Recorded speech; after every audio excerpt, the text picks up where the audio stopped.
Tiffany loved her dad. She really did. He had always been her rock, her source of strength and comfort. They had shared so many wonderful moments together, from weekend trips to the park to late-night movie marathons. But now, everything felt different. A tiny human being coming to live in their house, in her mum's house, the house that still echoed with her mother's laughter and warmth. How could they bring someone new into that sacred space? It had been just a year since her mum passed away, and the pain was still fresh, a dull ache in Tiffany's chest. Every corner of the house held memories of her mum, and the thought of those memories being overshadowed by a new baby was unbearable. Now, her dad was moving on, making space for someone new. It felt like he was erasing the past, erasing her mum. Tiffany couldn't understand how he could be so ready to start over when she was still drowning in grief. It felt like her mum was being replaced, her memory fading like a whisper in the wind. Tiffany feared that soon, her mum would be nothing more than a distant memory, a ghost of the past. Tiffany felt tears welling up, blurring her vision. She tried to hold them back, but the emotions were too strong, too overwhelming. She ran to her room, slamming the door shut. It was the only place where she felt she could be alone with her thoughts, where she could let her guard down and truly feel her emotions. Her haven, her sanctuary, suddenly felt like a prison. The walls seemed to close in on her, suffocating her with the weight of her grief and anger. Images of her mum, her bright smile and contagious laughter filled her mind. She remembered the way her mum used to tuck her in at night, the way she would sing her favorite lullabies until she fell asleep. Over the next few days, Tiffany's emotions boiled over. She avoided her father and stepmother, retreating into her thoughts. She found herself growing more resentful, convinced that her father had forgotten about her mother. One afternoon, while rummaging through her mother's old things, she found her phone, and there she found an interesting video her mum had made. Tiffany played it but couldn't finish it. Her emotions overwhelmed her, and she misinterpreted her mother's words, thinking it was a sign that her father had moved on too quickly. Tiffany couldn't bear it anymore. She grabbed her phone and called her 3 best friends, Anna, Gia, and Roza. "Guys, I'm running away. We can't let you go alone. We will escort you to your aunt's house. We will leave at 4 p.m. and pretend we are going to ballet classes." Tiffany curled up on her bed, hugging her pillow tight. It was the only thing that seemed to offer her any comfort, the only thing that felt familiar in a world that was rapidly changing. She thought of her Aunt Laura. She remembered the past custody battle between her dad and Aunt Laura. No one was home. She decided to pack a few things. Later that day, Tiffany met her 3 best friends, Jaya, Annalisa, and Roza, at their usual spot, the old oak tree in the park. This tree had been their sanctuary for years, a place where they shared secrets, dreams, and fears. Today, however, the air was thick with tension and unspoken worries. "We can't let you go alone," Gia said, her adventurous spirit ignited. "We're in this together," Anna added, her long black hair swaying in the breeze. Roza, always practical, packed some essentials. "We'll need money, food, and a plan." Tiffany nodded, feeling a mix of guilt and gratitude. She had stolen money from her dad's wallet, hoping it would be enough to get them to the big city and to her Aunt Laura, who lived far away.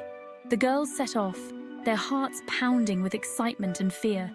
They met Old Man Norman at a park close to the bus station. He was feeding pigeons and seemed to sense their restlessness. "Running away, are we?" Norman asked, a twinkle in his eye. Tiffany hesitated, but Norman's kindness was disarming. "I can't stay at home. My dad remarried too soon after my mum died, and now they're expecting a baby." Norman nodded. "Sometimes life throws us curves we can't understand. But running away doesn't solve anything. Face your challenges with courage and you'll come out stronger." He shared stories of his own life, tales of loss and resilience, of love and forgiveness. Each story was a testament to the human spirit's capacity to endure and overcome. He spoke of the importance of family, even when it's hard, even when it hurts. He reminded them that family is not just about blood relations, but about the bonds we choose to create and nurture. The girls pondered his words as they continued their journey. Their next encounter was with Mrs. Nicole Woods, the bus driver. "Where are you headed?" she asked, her eyes kind. Tiffany hesitated again, but decided to be honest. "I'm going to my Aunt Laura's. She lives in Cape Town. I can't stand my dad and stepmother." Mrs. Woods listened quietly, then said, "Family is complicated, but running away won't fix the hurt. Talk to your dad, tell him how you feel. Sometimes people make decisions out of love, even if they seem wrong to us. Well, you girls better get comfortable. This is a 7-hour drive." Tiffany felt a lump in her throat but nodded, feeling a seed of doubt about her plan. As they neared the big city, the excitement had worn off. The girls were tired, hungry, and homesick. Tiffany rummaged through her bag and realized with horror that she had lost her wallet, the one with all the money. "What are we going to do now?" Roza asked, panic in her voice. Tiffany felt tears welling up. She had led her friends into a mess. Desperate, she borrowed Anna's phone and called her Aunt Laura, but the landline and cell phone were unavailable. Panicked, Tiffany called her dad, sobbing. "Dad, I'm so sorry. I ran away. And now I don't know what to do." Michael's voice was calm but filled with worry. "Tiffany, where are you? I'll come get you." Tiffany's father and her stepmother flew to the big city the next morning and booked a hotel room for the girls to rest. Aunt Laura, who had flown in after Michael informed her about Tiffany's disappearance, accompanied him. Tiffany was surprised to see her aunt, who hugged her tightly. "I was so worried about you," Aunt Laura said. "We may have had our differences, but your dad and I both love you very much."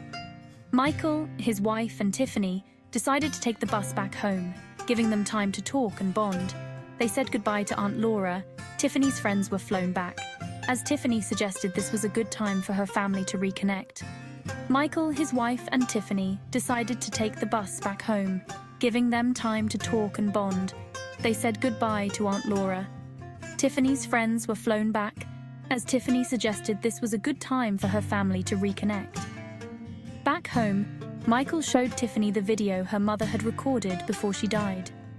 In it, her mum expressed her wish for Michael to find happiness again and mentioned her friend as a good match. "I want you all to be happy," her mom said in the video. "Move on and find love. My friend has been the best godmother for Tiffany. Build your life, have children. My life is almost over, but be happy. It may not be with my friend. Maybe I am building castles in the air, but you will both be widowed, and you might find comfort in each other. Mourn me for 3 months and live, my love. That's my wish." Tiffany cried, feeling a mix of relief and sorrow.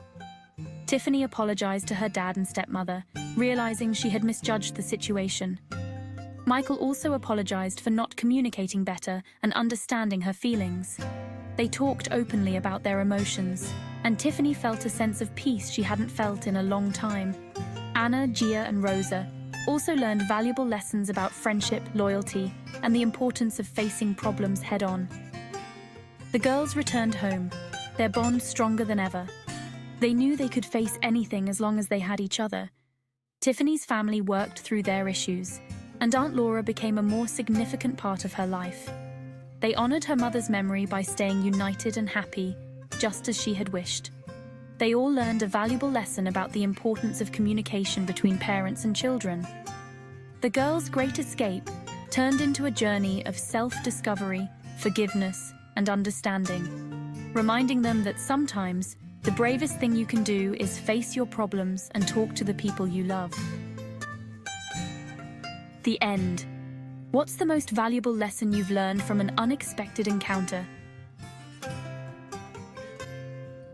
What themes or topics would you like to see in future stories?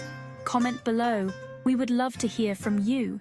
Don't forget to like, share, and subscribe, and turn on the notification bell for more English stories.